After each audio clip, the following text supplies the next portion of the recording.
नमस्कार। राजस्थान में वैसे तो इन दिनों सेशन चल रहा है विधानसभा का, लेकिन अगर इसे महाभारत कहा जाए तो कम नहीं होगा, क्योंकि हालात ही कुछ ऐसे बने हुए हैं। पिछले 5-6 दिन से कांग्रेस और बीजेपी के जो विधायक हैं और मंत्री हैं, एक दूसरे पर टिक्का टिप्पणी करने में लगे हैं और लगातार सदन की जो गरिमा है उसके साथ खिलवाड़ हो रहा है। दरअसल ये मामला जो बीजेपी के मंत्री हैं अविनाश गहलोत, उनकी तरफ से शुरू हुआ था।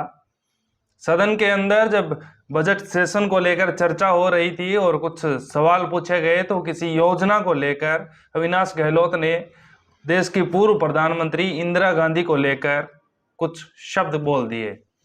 उन शब्दों का ऐसा इंजेक्शन कांग्रेस को लगा कि कांग्रेस के कई विधायक एकदम खड़े हो गए और माफ़ी मांगने की बात करने लगे कि जो अविनाश गहलोत ने जो शब्द बोले हैं उनको वापस लिया जाए, विधानसभा का जो रिकॉर्ड है उससे उनको हटाया जाए और अविनाश गहलोत अपने द्वारा बोले गए इन शब्दों को लेकर माफ़ी भी मांगे।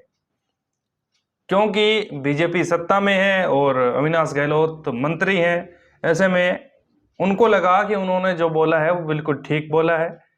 दरअसल उनकी गलती भी ज़्यादा नहीं थी, क्योंकि कुछ योजनाओं को लेकर जिक्र हो रहा था और उन्होंने कहा कि आपकी दादी यानी कि इंदिरा गांधी को उन्होंने कांग्रेस के जो कुछ विधायक थे उनको दादी बोल दिया। इसके बाद मामला बहुत ज़्यादा बिगड़ गया और यहाँ हैरानी और हंसने वाली बात यह है कि इस मामले का मुख्य किरदार वो है जो विधानसभा का सदस्य ही नहीं है, यानी कि गोविंद डोटासरा कांग्रेस की तरफ से मुख्य भूमिका में है इस मामले में, लेकिन वो चुनाव ही नहीं जीत पाए। ऐसे में विधानसभा के वो स्थायी सदस्य नहीं है, बल्कि उनको बुलाया गया था और उसके बाद ये पूरा मामला बिगड़ गया। हद तो तब हो गई जब विधानसभा के अध्यक्ष यानी कि जो स्पीकर हैं वासुदेव देवनानी, वो भावुक हो गए। उन्होंने कहा कि 5 बार मैं भी चुनकर आया हूं, लेकिन ऐसी परिस्थिति और स्थिति मैंने कभी नहीं देखी। इस तरह के बयान और इस तरह की हरकतें मैंने कभी नहीं देखी और दुख होता है जब उनकी जो कार्य प्रणाली है उसके ऊपर कुछ लोग सवाल खड़े करते हैं। जब ये मामला बिगड़ा तो कांग्रेस के कुछ विधायकों ने विरोध किया और वो आगे तक चले गए, काफ़ी आगे तक पहुँचे और उसके बाद उन्होंने जमकर इसका विरोध किया, माफ़ी मांगने की बात कही और इस पूरे मामले का असर ये हुआ कि 6 विधायकों को निलंबित कर दिया गया विधानसभा से। अब इस एक्शन का रिएक्शन ये हुआ कि कांग्रेस ने सदन के अंदर ही धरना दे दिया। जो कांग्रेस के नेता थे, विधायक थे, वो सदन के अंदर ही धरने पर बैठ गए। उसके बाद लगातार कोशिशें की गई कि माफ़ी मांगकर इस मामले को निपटा लिया जाए, लेकिन ऐसा संभव नहीं हो पाया। जब वासुदेव देवनानी भावुक हुए तो सूबे के मुख्यमंत्री भजन लाल शर्मा उनके पास गए और उनसे बातचीत की, लेकिन उनका वही रवैया था कि इस पूरे प्रकरण के अंदर उनका तो कोई रोल ही नहीं है, उसके बावजूद उनको टारगेट क्यों किया गया।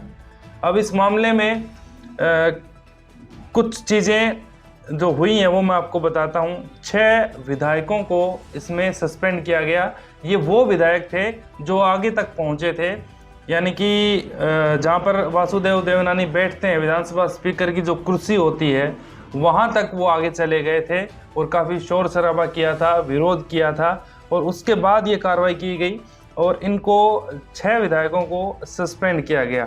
हालांकि इसके बाद कोशिशें हुई है कि मीटिंग करके इस मामले को सुलझा लिया जाए, जिसमें जो विधानसभा में विपक्ष के नेता है टीकाराम जूली और खुद स्पीकर महोदय वासुदेव देवनानी, इसके अलावा गोविंद डोटासरा और बीजेपी के कई मंत्री और कई बड़े नेता इसमें शामिल हुए, लेकिन कोई समाधान नहीं निकल पाया, क्योंकि बीजेपी के जो मंत्री हैं वो अपने बयान से हटने को तैयार नहीं है।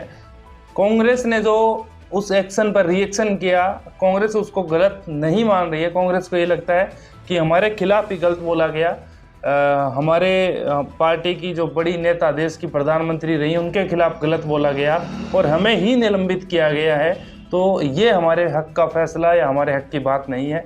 ऐसे में उन्होंने उसके विधानसभा के अंदर ही धरना दे दिया, धरने पर बैठ गए।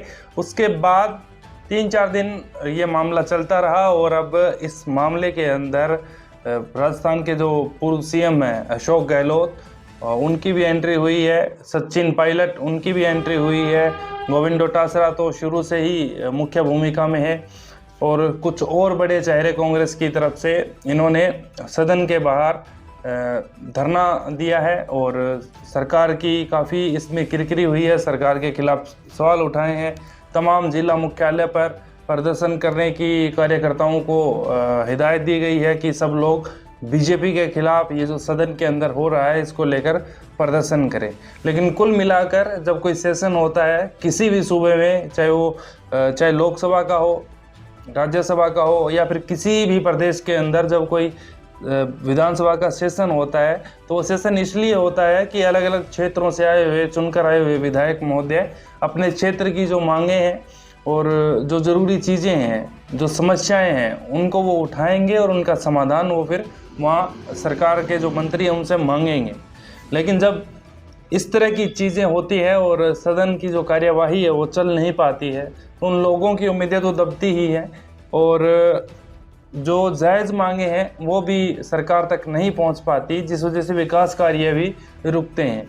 जिस सेशन के अंदर लोग चुनकर भेजते हैं अपने प्रतिनिधि को, अगर वो सेशन ही ना चले तो फिर उन लोगों के साथ क्या हुआ होगा या क्या हो रहा होगा ये आप समझ सकते हैं। राजस्थान की विधानसभा में हो रही इस महाभारत को लेकर आप क्या सोचते हैं? आप कमेंट बॉक्स में अपनी राय ज़रूर बताएं। आपको क्या लगता है कि ये जो हो रहा है ये कितना सही है या फिर कितना गलत है? चैनल को सब्सक्राइब नहीं किया है तो कर दीजिए, आपको इस तरह की विस्तृत रिपोर्ट हर रोज़ मिलती रहेगी। फिलहाल इस खास रिपोर्ट में इतना ही। नमस्कार, राम राम।